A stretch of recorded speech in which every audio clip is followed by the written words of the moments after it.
শাইখ আপনার কাছে যে আমরা আসি শুরুতে যে আমরা আলোচনা করছিলাম ইসলামিক সংস্কৃতি। আমরা জানি যে আসলে দেশীয় সংস্কৃতি, অন ইসলামিক সংস্কৃতি এরকম সংস্কৃতির সাথে আমরা পরিচিত নানা একদম শিশু থেকে সব জায়গাতে, নানা জায়গাতে, রাষ্ট্র পর্যন্ত নানা জায়গাতে।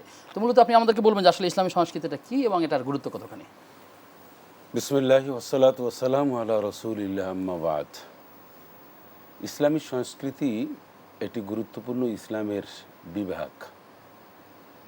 ইসলামের বাইরে এডিশনাল কোনো বিষয় না যে এই সংস্কৃতি আমি চাইলে গ্রহণ করলাম অথবা আমি যে কোনো একটা দেশের বা যে কোনো একটি সমাজের সংস্কৃতি কালচারালটা আমি চালু করলাম, গ্রহণ করলাম, বিষয়টা এমন না।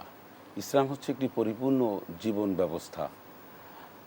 বিদায় হজের সময় রসুল্লাহ সাল্লাল্লাহু আলাইহি ওয়াসাল্লামের উপরে যে আয়াত নাজিল সেটা ছিল আলিয়াম আকমালতু লাকুম দীনাকুম ওয়া আতমামতু আলাইকুম নিয়ামতি ওয়া রাদিতু লাকুমুল ইসলাম দীনা। আল্লাহ পাক নিয়ামতকে পরিপূর্ণ করে দিয়েছেন, দ্বীনকে পরিপূর্ণ করে দিয়েছেন। আর দ্বীন হচ্ছে ইন্নাদ-দীন ইনদাল্লাহিল ইসলাম, আল্লাহর পক্ষ থেকে। আর এই ইসলামের একটি অংশ হচ্ছে সংস্কৃতি। একজন মুসলমানের, একজন মানুষের চলন বলন, তার কথাবার্তা, আচার ব্যবহার, এই সব মিলিয়ে একটা সংস্কৃতি।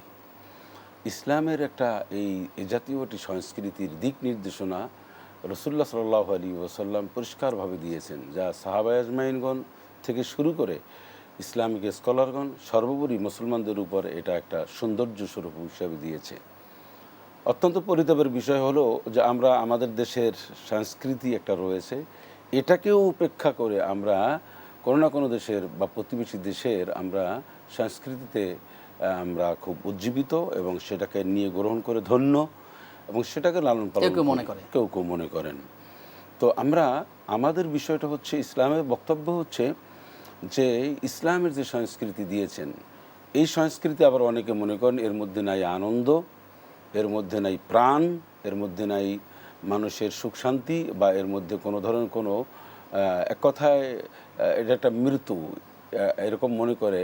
যে মানুষ মনে করে ইসলামী সংস্কৃতি এটা কি, এটা দাড়ি টুপি,